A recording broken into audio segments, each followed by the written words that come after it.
नमस्कार दोस्तों, ट्रिकी गुरु अमित गुप्ता के YouTube चैनल में आज आपका फिर से स्वागत है। दोस्तों, आज की इस वीडियो में हम आपके लिए लेकर आए हैं यूपी SSSC पीईटी की परीक्षा में पूछे जाने वाले अपठित हिंदी गद्यांश के बारे में। अपठित हिंदी गद्यांश से 5-5 अंकों के 2 प्रश्न पूछे जा रहे हैं, यानी कि टोटल इस चैप्टर से 10 अंक पूछे जाएंगे।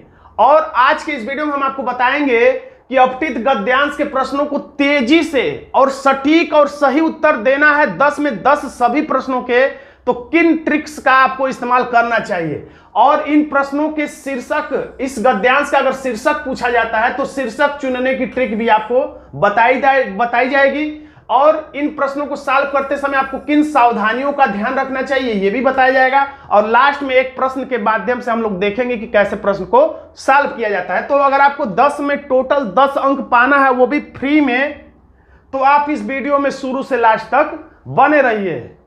और आज का ये वीडियो बहुत ही धमाकेदार होने वाला है। देखिए यहाँ पे पहले ही सही मैंने एक धमाका बना दिया, यानी कि आज का ये वीडियो बहुत ही धमाकेदार होगा। इस वीडियो में पूरे गद्यांश से संबंधित आपकी जितनी समस्याएं हैं वो दूर हो जाएंगी और कोई भी समस्या आपकी नहीं रह जाएगी। तो देखिए अपठित गद्यांश क्या है, हम लोग एकदम जमीन से लेकर ऊपर तक की बातों को हम लोग देखेंगे ताकि आपको कोई और वीडियो न देखना पड़े। तो अपठित गद्यांश क्या है, तो अपठित गद्यांश नाम ही से पता चल रहा है अपठित, यानी न पढ़ा हुआ। यानी एग्जामिनर इसमें जो प्रश्न पूछेगा वो ये मान के चल रहा है कि वो आपका पढ़ा हुआ नहीं होगा, वह आपके मनोस्थिति के हिसाब से होगा, आपके एग्जाम लेवल के हिसाब से होगा। इंटरमीडिएट है तो इंटरमीडिएट, हाई स्कूल है तो हाई स्कूल के लेवल का होगा, और ये अपठित होगा। तो इसमें किसी उपन्यास, कहानी, निबंध और कभी कभी, नाम तो है गद्यांश लेकिन कभी कभी कविता के अंश दिए जाते हैं, यानी कि पद्यांश भी दे दिया जाता है। इसी गद्यांश पर आधारित नीचे कुछ प्रश्न पूछे जाते हैं। तो यहां तो हमें पेट में पता है कि 5-5 प्रश्न पूछे जाएंगे, एक गद्यांश में 5 प्रश्न और फिर दूसरे गद्यांश में 5 प्रश्न, यानी टोटल 10 अंक का प्रश्न पूछा जाएगा। इसमें यदि सावधानी पूर्वक कोशिश किया जाए तो सभी प्रश्नों को, यानी कि 10 अंक आप बिल्कुल सही कर सकते हैं, इसमें कोई भी शक नहीं है। लेकिन मैंने देखा है कई छात्र आसान प्रश्नों को पता नहीं क्यों गलत करते हैं, जबकि प्रश्न भी आपके सामने है और उसका उत्तर भी आपके सामने ही होता है। इसके बावजूद भी किए जाएं तो सही उत्तर दिया जा सकता है, क्योंकि इन प्रश्नों के उत्तर बाहर से नहीं बल्कि दिए गए गद्यांश से ही खोजना होता है। इसमें कभी कभी गद्यांश का शीर्षक भी पूछा जाता है या पूछा जा सकता है। अब हम लोग देखते हैं आगे क्या है। शीर्षक बताने की ट्रिक, डायरेक्ट हम लोग आ जाते हैं मुद्दे पर, ज्यादा बकवास न करते हुए। आप लोगों ने देखा होगा कभी कभी 20 मिनट की बात को, जिसको 20 मिनट में समझाया जा सकता है, उसके लिए 2-2 घंटे का वीडियो बनाया जाता है, क्योंकि बाकी सब उसमें बकवास भी होता है आपको लुभाने के लिए। तो शीर्षक बताने की ट्रिक क्या है, तो गद्य यहाँ पे टाइप किया गया है, तो इस तरीके से टाइप किया गया है। आप गद्य को आप ऐसे लिखिएगा, ऐसे टाइपिंग में गड़बड़ी, पद्य है तो पद आप ऐसे समझिएगा। तो गद्य पद का केंद्रीय भाव ही शीर्षक होता है, यानी जब पैराग्राफ नीचे से लेकर ऊपर तक आप पढ़ेंगे तो आप उसका निचोड़ निकालिएगा, यानी कि जो पूरा गद्यांश है, पूरी लाइन है, जिस बात पर, जिस मुद्दे पर टिकी हुई है, वही केंद्रीय भाव है। सारगर्भित भाव उसका खोजना है, उसका निचोड़ निकालना है कि किस मुद्दे पर शुरू से लेकर लास्ट तक की बातें कही गई हैं, वही केंद्रीय भाव ही हमारा शीर्षक होता है। अब दूसरी बात क्या ध्यान देना है, शीर्षक जो है संक्षिप्त हो, यानी कि बहुत लंबा ना हो। भारत की कहानी हम लोगों की जुबानी होती है, इतना बड़ा सा शीर्षक ना हो। यानी कोशिश यही हो कि छोटा से छोटा शीर्षक होना चाहिए, यानी विकल्प से छोटे लेकिन सही शीर्षक को टिक करना है। तो शीर्षक संक्षिप्त होना चाहिए और सारगर्भित होना चाहिए। सारगर्भित का मतलब पूरे वाक्य का, पूरे वाक्यांश का निचोड़ होना चाहिए, यानी पता चल जाए कि यही उसके निचोड़ में है, सारगर्भित हो। और तीसरी बात क्या है, तो शीर्षक सामान्यतः, ये ट्रिक आप इस्तेमाल कर सकते हैं। ये दोनों बातें भले ही आपको ना समझ में आए, लेकिन ये बात आपको आसानी से समझ में आ जाएगी कि शीर्षक सामान्यतः प्रारंभ या अंत की लाइनों में होते हैं, यानी कि प्रारंभ की 2 या लास्ट की 2 लाइनों में होते हैं। लेकिन ये अंतिम विधि नहीं है, लेकिन आप इसे ट्रिक के रूप में इस्तेमाल कर सकते हैं। यानी शुरू के या लास्ट की लाइनों में देखिएगा जो विकल्प में लिखा हुआ है उनमें से कौन सा शब्द शुरुआत की लाइनों में, ज्यादातर शुरुआत की लाइनों में होता है। तो शुरुआत की लाइनों में वो कौन सा विकल्प है ए बी सी डी में से जो शुरुआत की 2 लाइनों में देखने को मिलता है वही हमारा आंसर हो सकता है, वही हमारा शीर्षक हो सकता है। अब देखते हैं अगला स्लाइड। पहले गद्यांश पढ़े या प्रश्न। अलग अलग छात्रों की अलग अलग टेक्निक है, अलग अलग प्रतियोगी छात्रों की अलग अलग टेक्निक है। कुछ जो चालाक छात्र होते हैं वो पहले क्या करते हैं, गद्यांश नहीं पढ़ते, वो नीचे आके तुरंत पहले प्रश्न पढ़ लेते हैं। 5 प्रश्न है तो जल्दी जल्दी सारे प्रश्न पढ़ लेंगे, विकल्प भले ना पढ़े, प्रश्न जल्दी जल्दी 5 पढ़ लेंगे। अब ऊपर जाएंगे और गद्यांश को पढ़ेंगे और पढ़ते समय गद्यांश में जो प्रश्न उन्होंने नीचे पढ़ा था उसे ढूंढने का प्रयास करेंगे और उस प्रश्न का यानी कि उत्तर ढूंढने का भी प्रयास करेंगे। तो ये तो तरीका है, अपना अपना तरीका है, लेकिन इसमें एक दिक्कत ये है कि जब आप पहले ही प्रश्न पढ़ लेंगे और जब गद्यांश पढ़ेंगे तो आप अपना ध्यान केंद्रित नहीं कर पाएंगे गद्यांश के भावार्थ को समझने में, क्योंकि आपका दिमाग हमेशा लगा रहेगा कि कौन कौन सा प्रश्न था, उसका उत्तर कहां कहां है, और इसी में आप पूरे गद्यांश को सारगर्भित रूप में समझ नहीं पाएंगे, समझ विकसित नहीं कर पाएंगे। उसका केंद्रीय भाव गद्यांश का क्या है आप समझने में आपको दिक्कत हो सकती है, क्योंकि आपका ध्यान सारा प्रश्न खोजने में लगा रहेगा। लेकिन कुछ छात्र ऐसे भी करते हैं, आप भी चाहे तो चाहे पहले गद्यांश पढ़ लीजिए, आप भी चाहे तो चाहे पहले प्रश्न पढ़ लीजिए। तो मैं क्या कहना चाहता हूं, तो मैं ये कहना चाहता हूं कि आप सबसे पहले क्या करिए, तो गद्यांश पढ़िए तेजी के साथ। लेकिन तेजी का मतलब ये नहीं कि जैसे अखबार पढ़ा जाता है जल्दी जल्दी जल्दी जल्दी रीडिंग लगा दिए, रीडिंग नहीं लगाना है। तेजी से तो पढ़ना, आपकी मजबूरी है कि समय भी कम है, ये भी मैं नहीं कह सकता हूं कि आराम से समझ के पढ़िए, हर लाइन पर 2-2 मिनट देकर पढ़िए, ये भी नहीं मैं कह सकता, क्योंकि परीक्षा में समय कम होता है, प्रश्न ज्यादा होते हैं। तो तेजी से भी पढ़ना है और समझ के पढ़ना है, उसकी बातों के निचोड़ को दिमाग में बैठाते हुए आगे बढ़ना है, और जहां कुछ मुख्य बिंदु दिखाई दे तो उसे और हाईलाइट करके अपने दिमाग में घुसाते हुए भी चलना है। लेकिन ये सारा काम तेजी से भी करना है, ये दिक्कत है, यानी तेजी भी हो और एक्यूरेसी भी हो, तो दोनों ही बातों पर ध्यान रखना है। दोनों बातें एक साथ करना थोड़ी सी दिक्कत जरूर होगी, लेकिन आपको करना पड़ेगा अगर आपको अपना समय बचाना है। खैर हम लोग चलते हैं, अब देखते हैं सही उत्तर बताने की ट्रिक क्या है, यानी कि 10/10 आप कैसे लाएंगे, 10 प्रश्न में 10 सही कैसे करेंगे, इसके लिए ट्रिक क्या होगी। तो सर्वप्रथम मेरी बात है, आप चाहें तो थोड़ा सा अदल बदल कर लीजिएगा अपने हिसाब से। सर्वप्रथम गद्यांश को तेजी से और सावधानी के साथ पढ़ें। तेजी से पढ़िए लेकिन सावधानी से पढ़िए, क्योंकि सावधानी हटी दुर्घटना घटी, गलत उत्तर टिक हो जाएगा। और लेकिन तेजी के साथ साथ मूल भाव यानी कि उस गद्यांश का जो केंद्रीय भाव है, एक पतली सी रेखा है, उसे पकड़ने की कोशिश करिए। मूल भाव को आत्मसात कर ले या करते चले, और जहां पर आपको कोई खास लाइन समझ में आए कि जहां से लगे कि प्रश्न बन सकता है, क्योंकि अभी आपने प्रश्न नहीं पढ़ा है, तो उसे थोड़ा सा दिमाग में बैठाते चले। किसी भी लाइन को सरसरी निगाह से देखते हुए न जाए, दिमाग में बैठाते चले, आत्मसात कर ले। अब दूसरे में जब आपने पैराग्राफ पढ़ लिया, पूरा गद्यांश पढ़ लिया, तो अब आप तेजी से प्रश्न पढ़ें, तेजी से आप प्रश्न पढ़ें और उसका उत्तर देने का प्रयास करें। उस प्रश्न का एक बार में आपने जितना पढ़ा है, समझा है, उसके आधार पर उत्तर देने का प्रयास करें। हो सकता है कि एक ही बार में आप उत्तर टिक कर ले जाए, संभावना है 5 प्रश्नों में से हो सकता है कि 3 प्रश्न का आप एक ही बार में उत्तर दे ले जाएं। बहुत अच्छी बात है, शानदार, जबरदस्त, जिंदाबाद। अब तेजी से प्रश्न पढ़े, उत्तर देने का प्रयास करें, लेकिन जरूरी नहीं कि 5 प्रश्नों का उत्तर आप एक ही बार में दे लेंगे। ये व्यवहारिक बात है, प्रैक्टिकल मैं बात बता रहा हूं, हवा में उड़ने वाली बात मैं करना पसंद नहीं करता। तो अब क्या करेंगे, जिन प्रश्नों का उत्तर न आए, हो सकता है 2 प्रश्नों का उत्तर आपको एक ही बार में न आए, तो क्या करना है, तो उस प्रश्न के कुछ विकल्प काटने का प्रयास करें। यानी कि जिन 2 प्रश्नों का उत्तर आपको नहीं आया है उसमें भी आप हार मान के हथियार न डाल दें, बल्कि आप ये कोशिश करें कि उन 4 विकल्पों में से कौन से विकल्प ऐसे हैं जिन्हें हम काट सकते हैं, जिन्हें हम कटपीस कर सकते हैं, हटा सकते हैं। आपको पढ़ने से कम इतना तो पता चल जाएगा कि जैसे कि ए नहीं होगा, सी नहीं होगा, अगर एक और पता चल जाए कि डी भी नहीं होगा तो आप कंफर्म समझ जाएंगे तब बी ही होगा, यानी या लेकिन ऐसा कम ही होगा, कम से कम। लेकिन इतना मुझे विश्वास है कि 2 विकल्प आप आराम से काट लेंगे कि ये नहीं होगा, ये नहीं होगा। तो जो 2 विकल्प बच जाए बस उसी को कंफ्यूजन में रखिए।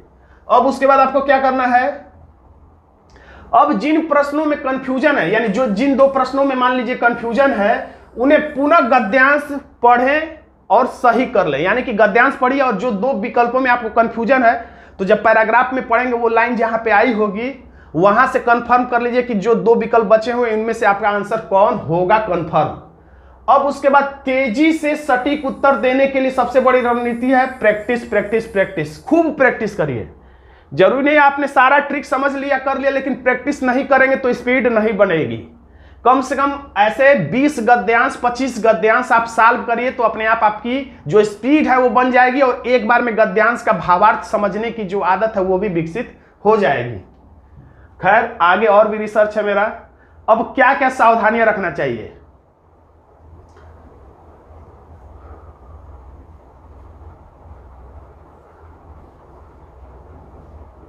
क्या क्या सावधानियां रखनी चाहिए, सावधानियां हम लोग देख लेते हैं। तो यहां पर लेखक या गद्यांश के आधार पर, लेखक या गद्यांश के आधार पर ही सही उत्तर खोजें। यानी लेखक ने या गद्यांश में जो कुछ लिखा है उसी आधार पर उत्तर खोजें। अपने किताबी ज्ञान या अपने मानसिक ज्ञान या अपने पूर्वाग्रहों के आधार पर उत्तर न दें।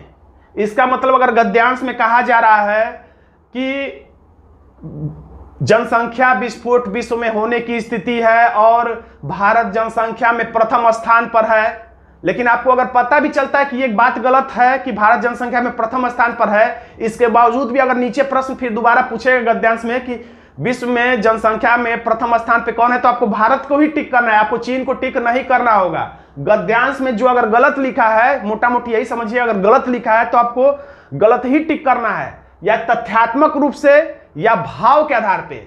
अगर भाव में भी अगर गद्यांश में अगर कहा जा रहा कि शाकाहार जीवन ही उत्तम है, तो अगर फिर प्रश्न पूछे कि क्या मांसाहार उत्तम है कि शाकाहार, तो भले ही आप मांसाहार करते हैं इसके बावजूद भी आप शाकाहार सही है ये आपको टिक करना पड़ेगा, क्योंकि गद्यांश में लेखक का यही विचार था, तो उसी आधार पे आपको उत्तर टिक करना है। यानी अपने दिमाग का इस्तेमाल तो करना है, लेकिन उस तरीके से नहीं, बल्कि गद्यांश के आधार पर। मैं उम्मीद करता हूं आप मेरी बात को समझ रहे होंगे। यदि गद्यांश में देखिए लिख दिया यहाँ पे मैंने कि गलत तथ्य भी हो तो उसी के आधार पर उत्तर दीजिए, कोई दिक्कत नहीं। अधिकांश प्रश्नों के 4 विकल्प होते हैं, ये कॉमन सी बात है, जिसमें से एक सही और सटीक उत्तर होता है। एक ही उत्तर जो होता है ऐसा जो सही और सटीक होता है। अगर प्रश्न कैंसिल होने वाला है या गलत है तो उसकी बात ही अलग है, लेकिन ऐसा बहुत नहीं होता है। लेकिन 4 विकल्पों में से एक ही उत्तर होता है जो सही के साथ साथ सटीक भी होना चाहिए, क्योंकि हो सकता है सही एक विकल्प और हो, लेकिन आपको एकदम सटीक उत्तर ढूंढना है। सही और सटीक में अंतर है। आजकल प्रतियोगी परीक्षा में 2 विकल्प सही होते हैं और एक सटीक होता है, तो आपको सटीक को टिक करना है। बाकी 3 कैसे होंगे, भ्रामक हो सकते हैं। यानी भ्रामक का मतलब आपको ऐसा लगेगा कि ये भी सही है या ये भी वाक्य कहीं ना कहीं उस गद्यांश में लिखा हुआ है, तो लिखे होने से मतलब नहीं है। लेखक की मूल भावना क्या है उसकी तरफ इशारा होना चाहिए।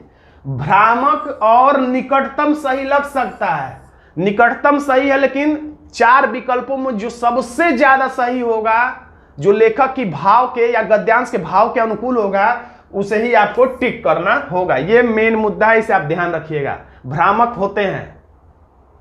अब आपकी परीक्षा का स्तर जैसा होगा, लेकिन कुछ परीक्षाओं में भ्रामक उत्तर दिए जाते हैं, जैसे लगेगा कि सभी विकल्प सही हैं, सभी विकल्प चारों सही लगते हैं। सटीक उत्तर आपको उस भाव के आधार पर देना होता है। तो कुछ सावधानियां और देख लीजिए। कभी कभी प्रश्न के उत्तर गद्यांश से सीधे सीधे नहीं मिल पाते। हो सकता है कि आपकी परीक्षा में सीधे ही सीधे मिल जाए, लेकिन ऐसा कुछ परीक्षाओं में होता है जहां पर गद्यांश होगा और फिर प्रश्न जो पूछा जाएगा उसे आप चाहेंगे गद्यांश में जाके एकदम वैसे के वैसे हूबहू कहीं उत्तर उसका मिल जाए लाइन टू लाइन, तो ऐसा नहीं होगा। आपको उसके भाव के आधार पर ही उत्तर देना पड़ेगा। तो यही बात यहाँ पे मैंने लिखा है, कभी कभी प्रश्न के उत्तर गद्यांश से सीधे सीधे नहीं मिल पाते। तब आप क्या करेंगे, तब गद्यांश के भावार्थ यानी केंद्रीय भाव के आधार पर लेखक के विचार के को समझते हुए उसी अनुरूप आपको उत्तर देना होगा। अब अगली बात देखिए मैंने क्या लिखा है, गद्यांश। गद्यांश यानी ये वाला गद्यांश मैंने इस तरह से लिख दिया है, या टाइपिंग में ऐसा हो गया है, तो आपको इसको समझना है।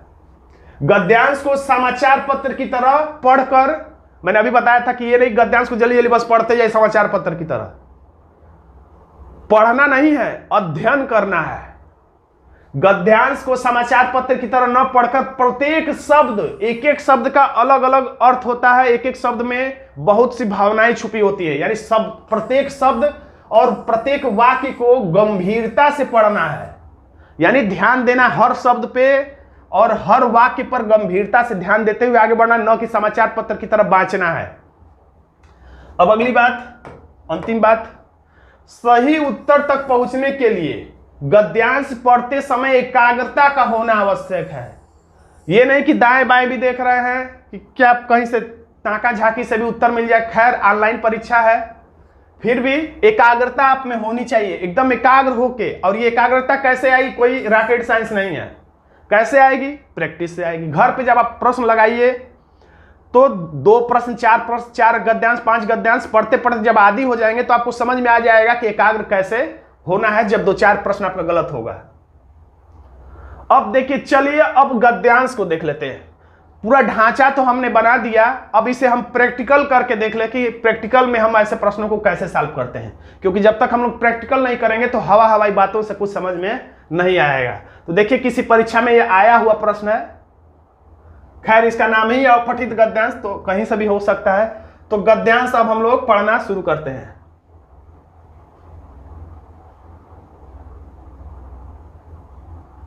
तो देखिए, अब आप कैसे पढ़ेंगे मैं उसको बता रहा हूं थोड़ा आराम से, लेकिन आप थोड़ा स्पीड इसमें लाइएगा। मैं स्पीड ला दूंगा तो आपको समझ में नहीं आएगा, या कुछ लोगों को नहीं समझ में आएगा, आपको तो समझ में आएगा ही।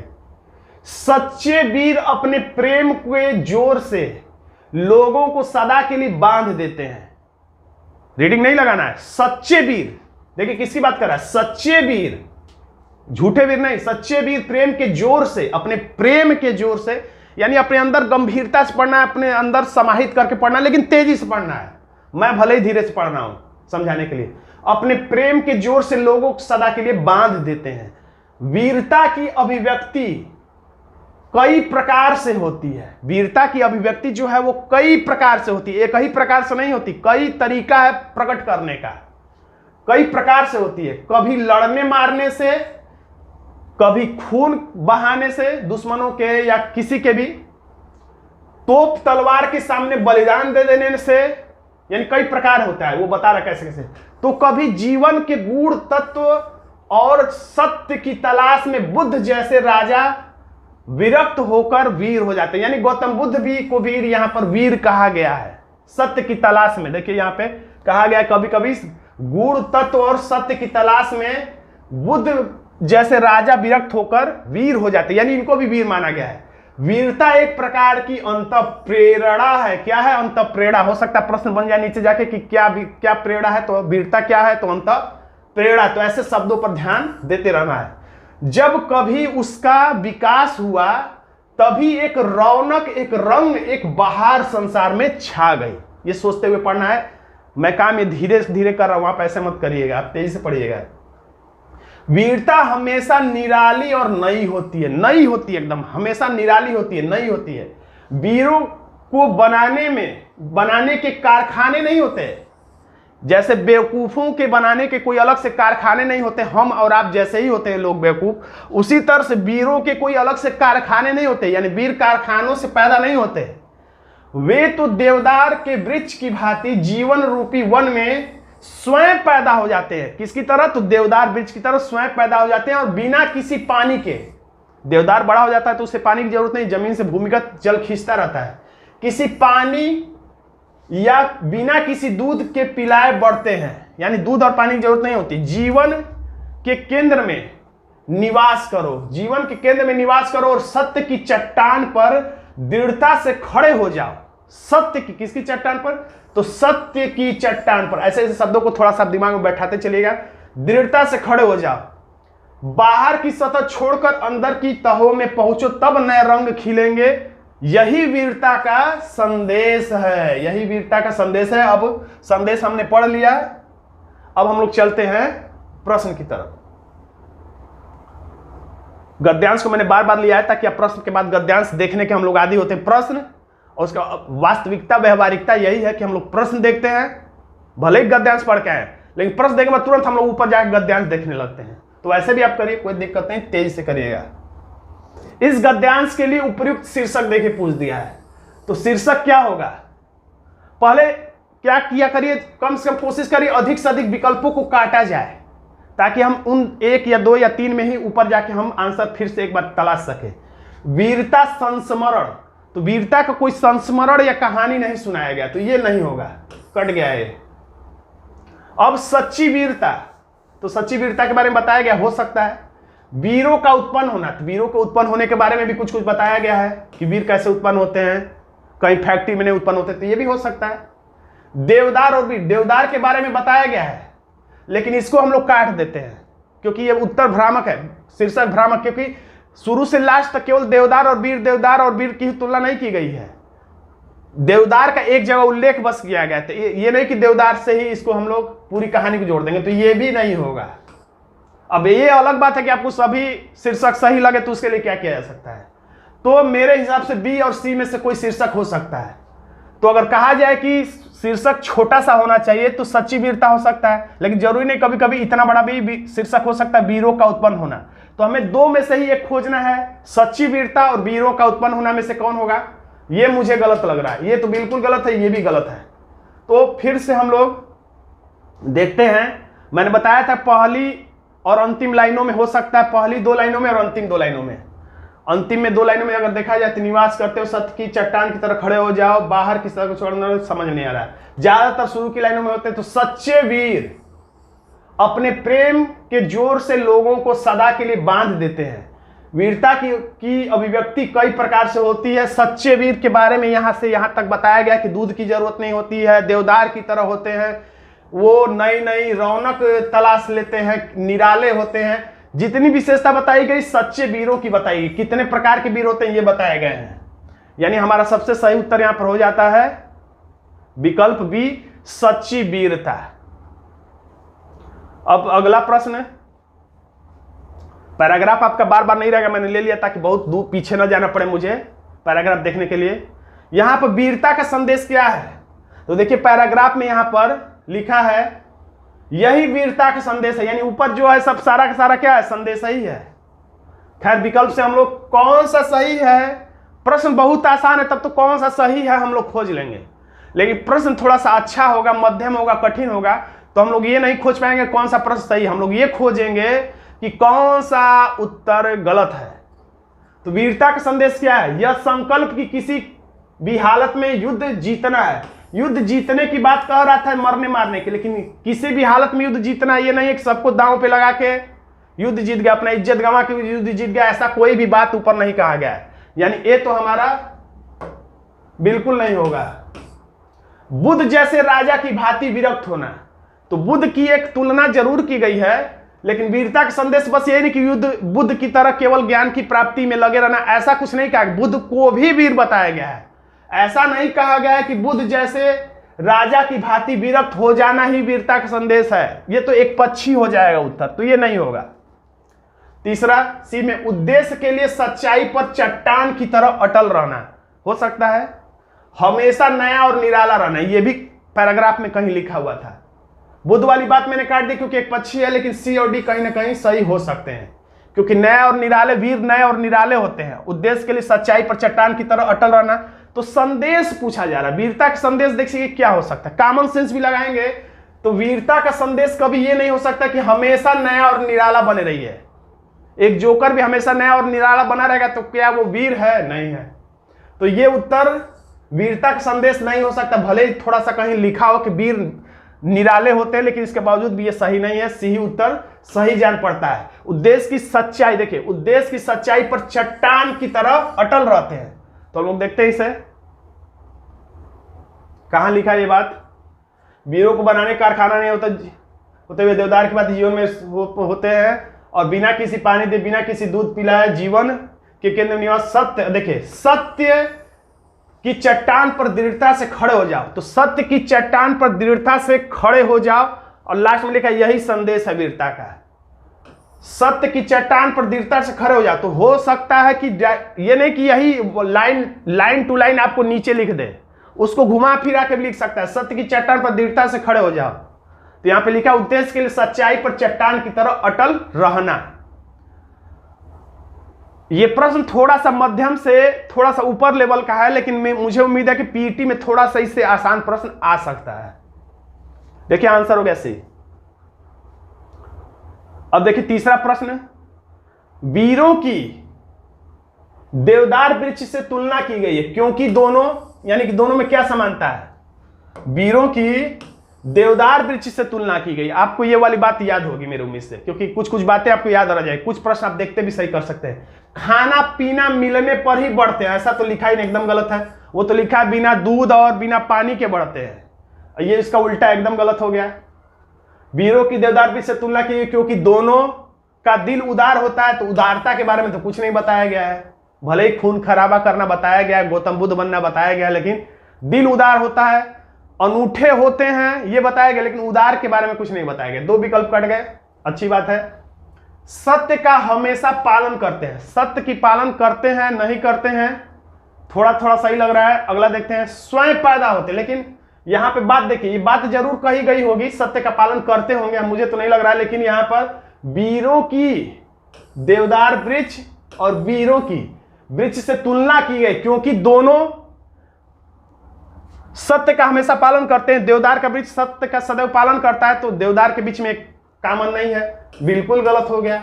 एक ही विकल्प ही बच गया, स्वयं पैदा होते हैं और बिना किसी के दूध पिलाए बढ़ते हैं। तो यही सही भी है, सटीक भी है, आराम से तीनों विकल्प कट भी जा रहे हैं बिना संकोच के। तो तीसरे प्रश्न का उत्तर हो गया विकल्प डी। निम्न में से कौन सा रूप वीरता का नहीं है? वीरता का रूप नहीं है, वीरता का रूप नहीं है। क्रोध, युद्ध, तो युद्ध तो वीर करते ही हैं, शुरू में ही लिखा है युद्ध, खून खराबा, त्याग, तो वीर। अब इसमें थोड़ा सा कंफ्यूजन लग रहा है, अब त्याग करते हैं कि नहीं, दान करते हैं कि नहीं? त्याग के बारे में, त्याग भी करते हैं क्योंकि गौतम बुद्ध घर से निकल गए हैं, और आगे भी कहानी में हम लोग देखते हैं। दान और क्रोध, 2 में कंफ्यूजन है। क्रोध के बारे में तो मुझे याद ही नहीं कि कहीं क्रोध के बारे में भी लिखा है कि वीरता का एक गुण क्रोध करना है, क्रोध तो एकदम नहीं है। और दान हमारा कॉमन सेंस कह रहा है, या गद्यांश पढ़ने पर लेखक के विचार से अपने विचार मिलाने से हमें पता चलता है कि हमारा आंसर क्रोधी होना चाहिए, क्योंकि वीरों का ये कोई गुण नहीं है। तो देखिए आंसर है ए, और हम लोग इसको देखते हैं थोड़ा सा कहां पर है। तो देखिए वीरों का जो गुण है यहां पर, देखिए युद्ध तो है ही, यहां पर देखिए कभी कभी लड़ने मरने, खून बहाने, तोप तलवार के सामने बलिदान, बलिदान भी लिखा है। और उसके साथ साथ तो कभी कभी जीवन के गुण तत्व सत्य की तलाश, बुद्ध जैसे राजा विरक्त होकर वीर हो जाता है, वीरता एक अंत प्रेरणा, ये सब लिखा हुआ है। और जीवन का दान भी दे देते हैं, देखिए कहीं लिखा था कभी कभी लड़ने मरने के साथ खून बहाने, तोप तलवार के सामने बलिदान, बलिदान, बलिदान मतलब दान। तो यहां पर जो दान है, बलिदान मतलब अपने जीवन का दान भी समझ लीजिए, तो ये हो जाएगा युद्ध, गौतम बुद्ध द्वारा त्याग, दान। लेकिन क्रोध तो वैसे भी निगेटिव चीज है, तो ये सही नहीं होगा, हमारा आंसर हो जाता है ए। अब देखते हैं अगला प्रश्न, वीरता एक विशेष लक्षण है। वीरता का एक विशेष लक्षण नयापन, नकल तो एकदम नहीं होगा, हंसना हंसाना ये सब नहीं होता है और नहीं लिखा हुआ है। करुणा और नयापन, ये 2 में से किसको ठीक करेंगे? देखिए इस पैराग्राफ में करुणा के बारे में तो कुछ नहीं है, मरने मारने के बारे में, खून बहाने के बारे में लिखा हुआ है। और यहां पर विशेष रूप से वीरता हमेशा निराली और नई होती है, वीरता हमेशा नई और निराली होती है, यानी कि वीरता का विशेष गुण है नयापन, तो नयापन भी होगा, नयापन होगा, नकल नहीं हो सकता, हास नहीं हो सकता, करुणा भी नहीं लिखा है, यानी हमारा आंसर हो जाता है ए, नयापन। तो दोस्तों आज का छोटा सा वीडियो आपको कैसा लगा कमेंट बॉक्स में जरूर लिखिएगा। वीडियो अच्छा लगा तो वीडियो को लाइक कर दीजिएगा, इसे अपने दोस्तों में व्हाट्सएप ग्रुप में शेयर कर दीजिएगा। और अभी तक आपने हमारे चैनल को सब्सक्राइब नहीं किया तो सब्सक्राइब जरूर कर लीजिएगा, क्योंकि समय समय पर ऐसे ही ट्रिकी वीडियो में लाता रहता हूं। धन्यवाद दोस्तों।